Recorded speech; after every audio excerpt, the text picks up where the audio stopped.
our 2024-2025 NBA predictions, as tonight is banner night in Boston. It's also the night Bronny James makes his debut alongside his father. The Lakers take on the Minnesota Timberwolves.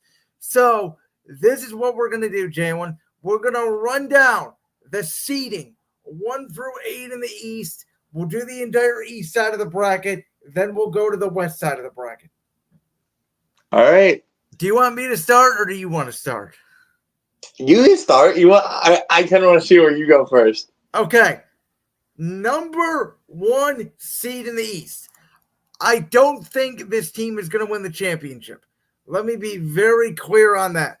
But I think, we've talked a lot this offseason about the Celtics. We've talked a lot this offseason about the Knicks. Some people have talked about Philly. Some people have talked about the Cavs. Even Orlando taking another jump. Jalen, I think this team is actually underrated this year for the first time in forever. And I will tell you that, in my opinion, I think this year they have a really good regular season. Can I guess? Can I guess what the? Okay, so you're saying they're underrated. Are you going Milwaukee? I am going Milwaukee as the number 1 seed this year. So I am Milwaukee as the number 1 seed. Number 2 seed, I actually have the New York Knicks. I think Jalen Brunson, Karl-Anthony Towns, going to be a good to great combination. I just worry a little bit about them in the postseason with Tom Thibodeau wearing down those guys. Number 3, I have the Celtics, who I think that they will take it a little bit easier in the regular season. They won't be as dominant. They have the championship now. They're going to take some nights off. I don't think it's going to be as rosy as what it was. Number 4, I actually have Indiana, who I think is a young and up-and-coming team. I think they're going to add some defense this year. They'll be a very good regular season team. 5th seed, I have Orlando. I think Pablo Banchero, the Wagner brothers, Jonathan Isaac, Jalen Suggs, all those guys take their next step. I'll put the Cavs at 6. Yes, I have the Cavs at 6. I don't know what to make of the Cavs. Don't know what to make of Kenny Atchison. I think the Cavs are soft. I think there's better, younger teams in the East.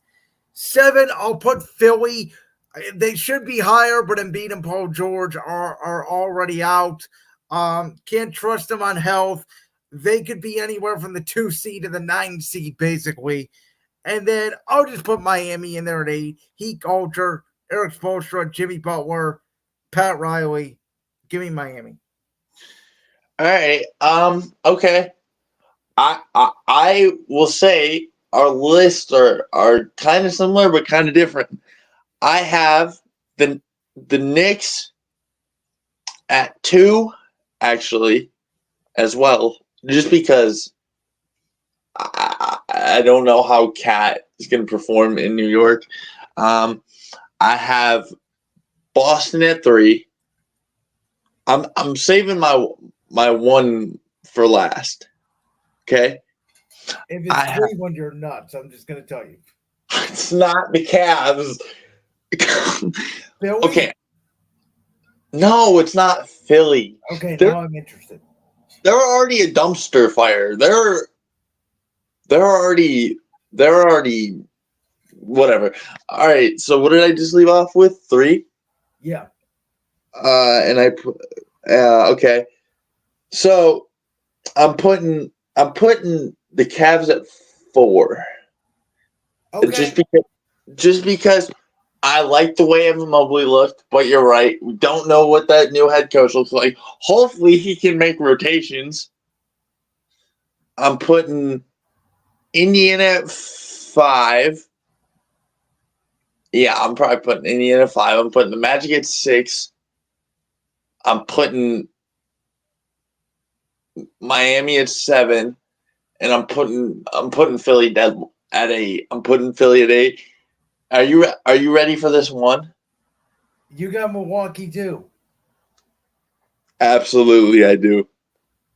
I have Milwaukee at 1 because you can never count out the Greek Freak ever. Okay. So yeah. So we agree, sort of. I think our middle seating, again, I could totally see that Cavs, Indiana, Orlando going your way. I think Orlando's tougher than Cleveland and Indiana. I think those two teams can take a step up, especially Ben Kiro. But, they could all theoretically tie for seeding, is the way I look at it. All right, can I go first for the West? Let's go through the entire East bracket first. Oh, you want to do the whole bracket? All right, all right, all right. So let me start here because this is where it gets interesting for me. I have for the third straight year, Jalen Sandvick, the number one seed Milwaukee Bucks are going home in round number one. Jimmy Butler, for the second time in 3 years as an 8 seed, gets them again. And Miami advances to the semifinals where they will take on Orlando, who will knock off Indiana. I then have Orlando knocking off Miami and a team that everybody thought was the baby Magic, could be a year away. They make an ECF appearance this year. Now, I have the Celtics taking out Cleveland in round number one. I have the Knicks taking out Philly in a first round rematch from last year, which will lead us to the Eastern Conference final we should have had last year. This year takes place in the second round. Boston would not have home court in this series. The Knicks would. But again, I think Tom Thibodeau wears his players down too much. I don't trust Cat in the postseason. I need to see how Mikal Bridges fits in with the Knicks. May take them another year. I think Boston, even though they may win for the regular season, I think they will advance to the ECF. They will beat a young Orlando team that's just not ready for the moment. And for the first time since the 2017-2018 Golden State Warriors, we will have the NBA champion back in the NBA Finals.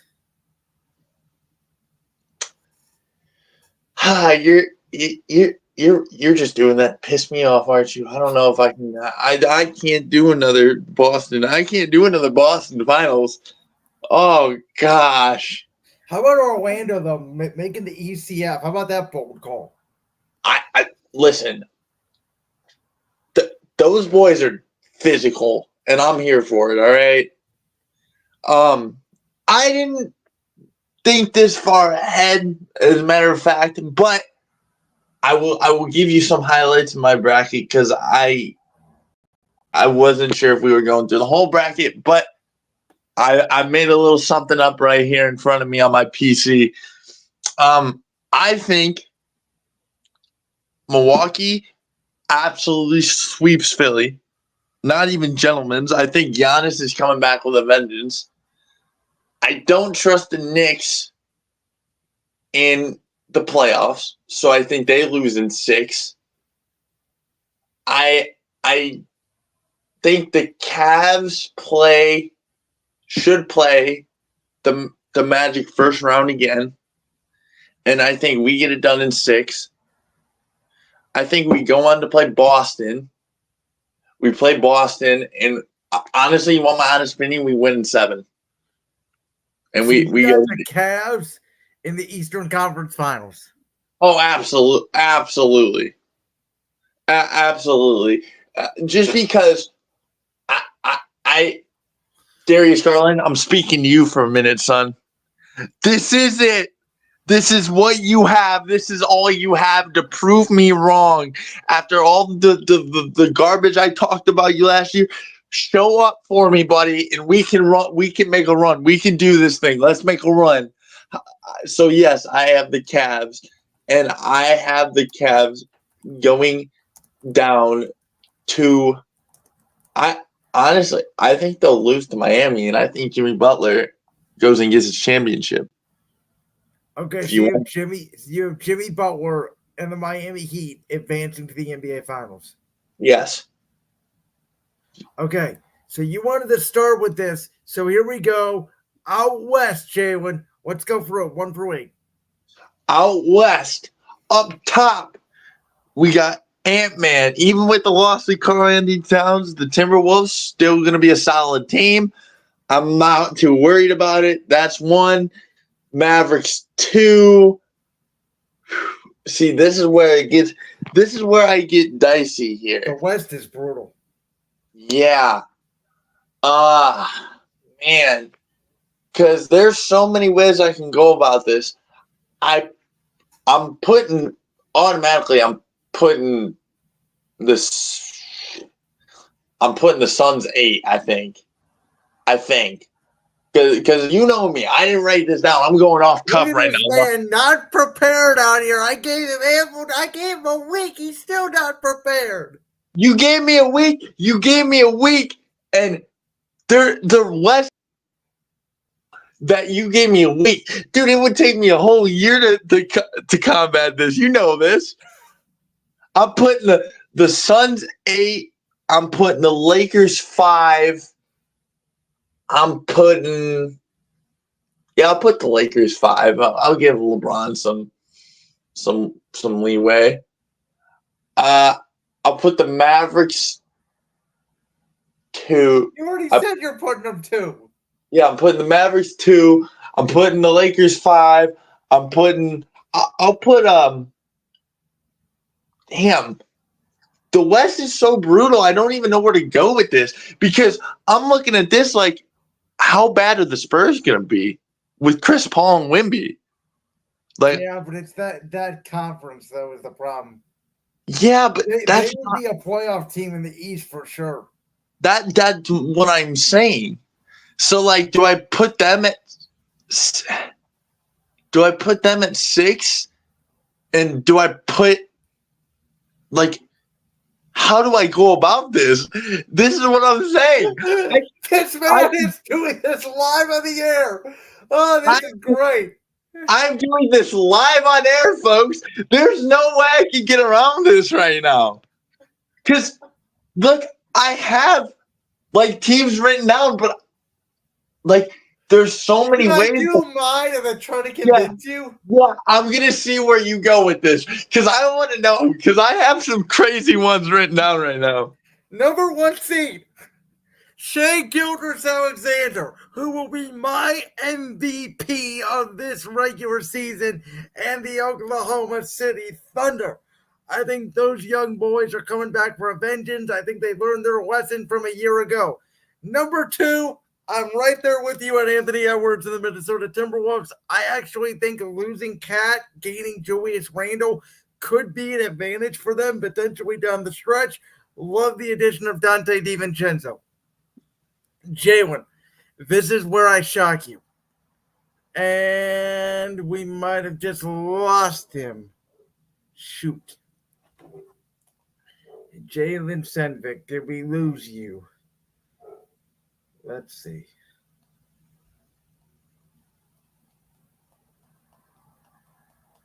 Oh, there he is. Jalen, you back? I am back, sir. Okay, so you've got the Thunder at 1, correct? That's what I heard? Yes. You've got the Thunder at 1. You've got Ant-Man and the Wolves at 2. Correct. Are you ready for number 3? Oh, God. Okay. This is a team that did not make the playoffs last year.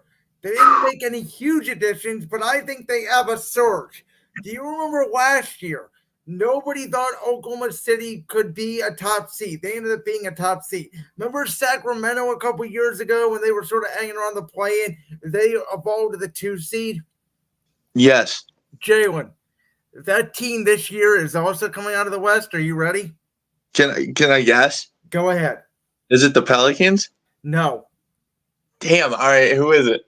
Jalen Green, Sengun, and the Houston Rockets. See, that's just asinine right there. I think the Houston Rockets are going to be this year's team that comes out of nowhere. They got talent everywhere. They're a young team. Ime Udoka leads them defensively. I think the Houston Rockets make a big splash this year. All right, keep going. 4 seed, the team who I thought last year was a dynasty, the Denver Nuggets, who I like them still, but they're not as deep. They really feel Jokic and Jamal Murray dependent too much to me. I I don't know. I don't feel as good about them as I did the last couple years. I'd probably put Denver at 6 now that you mentioned that. Fifth seed. Are Listen, you ready? The return of Mr. Gunman himself, Ja Morant, and the Memphis Grizzlies, who were the 2 seed just 2 seasons ago.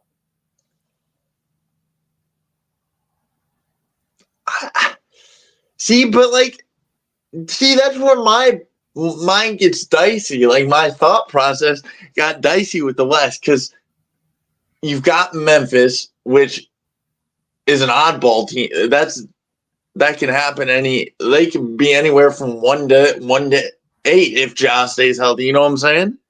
Yeah. So now, to me, Dallas is where I have them at 6. I just think last year they were so Luka and Kyrie dependent. Yes, they made those moves at the deadline.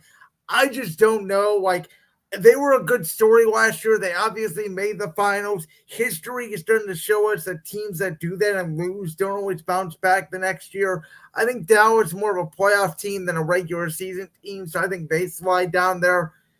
And then I'll put Phoenix at 7, and I'll give LeBron a playoff spot at 8. Though I don't think the Lakers can be anything special unless Dalton Connect turns out to be special. She very well could be, by the way. Excellent shooter. But Anthony Davis was healthy for 76 games last year. I don't think that's going to be the case again. So I think they'll sneak into the playoffs at that 8 seed. But that's where I have the West. Your West would be very similar to mine, but the thing is, this, I watch every NBA game possible. Yeah, you love football. This is your football time, but me, I'm very center focused on basketball, so I'm watching everywhere around the league. So if I see a good ball team, this very well could change today. Like watching the Lakers, this could very well change. I could put the Lakers at the bottom of the conference, like bottom of the conference. But I think if you want me to be honest, the team that's gonna make it to the finals out of the West, like easily, I think, or not easily, but in my opinion, I think it's gonna be the Thunder in Minnesota in the Western Conference, and I think the Thunder make it back to the finals for the. I agree with you actually 100% there, because that was my Western Conference Finals. Was Oklahoma City, Minnesota. Oklahoma City wins it, and the Thunder team that was so close to potentially getting to the WCF a year ago. Not only do I think they are led by the regular season MVP this year in St. Gilgeous-Alexander, not only do I think will they get the number 1 seed in the West, not only do I think will they win the Western Conference Finals, but Mr. Sandvick, the Oklahoma City Thunder, for the first time in franchise history, will win the 2024-2025 Larry O'Brien Trophy and the NBA Finals. I would love that. I love the Thunder. I've always loved the Thunder. You know that. I've been a big Rush guy. You know this. Yeah, by the way, I didn't even mention it. Rush will destroy the Denver Nuggets from within without nobody knowing about it. Having Russ on your team destroys any chance you have of making it to the NBA Finals. That's not true. Dribbling it off his foot. Everybody knows this about me. Russell Westbrook is not a Hall of Famer. I challenge any of you to debate me on that. I'll spend an hour on that. 42 triple-doubles, Brandon. Oh, triple-doubles. Yeah. Has he ever made it to the Western Conference Finals without Kevin Durant? No. He had the worst free throw shooting percentage of anybody in the league 2 years ago, and then it could have Lonzo Ball before he got hurt. Oh, we'd love to see you back. Damn, I forgot about the Bulls in the East. Yeah, they're not talented enough to me. I think there's better teams in the East. I mean, if Philly is that injured all year, could they sneak in? Yeah. I think it's very telling, by the way. Both of us do not have the Los Angeles Clippers in the postseason. I mean, they made a mistake. You want to talk about Paul George and keeping Kawhi Leonard? I'll give you an analogy right right now. You want to talk about the Clippers? The analogy right there, the equivalent to them is the New York Jets. All right. Yeah, I don't disagree. They're a dumpster fire. They're horrible. They're god awful. So you have Thunder Heat in the finals then, Oklahoma City winning? Yep. And I have Thunder Celtics, Oklahoma City winning. We'll get Josh Ungar's prediction next week when he returns on the show.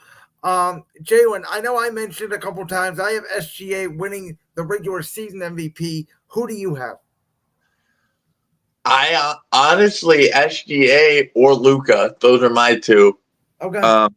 I think SGA just because if he does take that top seeding, that number one seeding, there will be no question they'll give it to Shea, and I would be okay with that. I know Luka bitches a lot. I don't know if I could say that on the air, but I know he does. Say that on the air because I've said it. That's why Luka turned me off in the playoffs. As soon as I started to embrace him, there he went. There he goes. Off of Brandon Lewis, off his good list, right? He was on my good list when he beat Oklahoma City. Then he went to Minnesota, and what happened? He whined about everything. Kyrie Irving got back on my good list because I think Kyrie finally grew up. But to me, like that was such a special run at the end of last year. I don't know if Dallas can duplicate it. Dallas reminds me of the Lakers from last year where, we all thought the Lakers would bounce back. They made the Western Conference Finals against Denver. They brought everybody back. And then they just fell apart because Darvin Ham didn't know how to coach. Darvin Ham, Jesus. And listen, and I said last year, I know you heard me say this, in the last 2 years, the Lakers played Denver 9 times. They went 1-8 in those 9 games. They seriously could have went about 7-2. Oh, have you watched any of the Starting Five documentary on Netflix? I have not, no. LeBron James lays into Darvin Ham. Lays into him. It's great. It's actually good television. And you know how much I hate LeBron. It's fun to watch, man. But yeah, I did that live on air. So for all you guys who are going to tweet about, oh, I don't know how the season's going to fall. You don't know ball like I know ball, okay? Listen, I just did that live on air, no notes, no nothing. So if anyone wants to come at me on Twitter, go for it. I'm ready for it.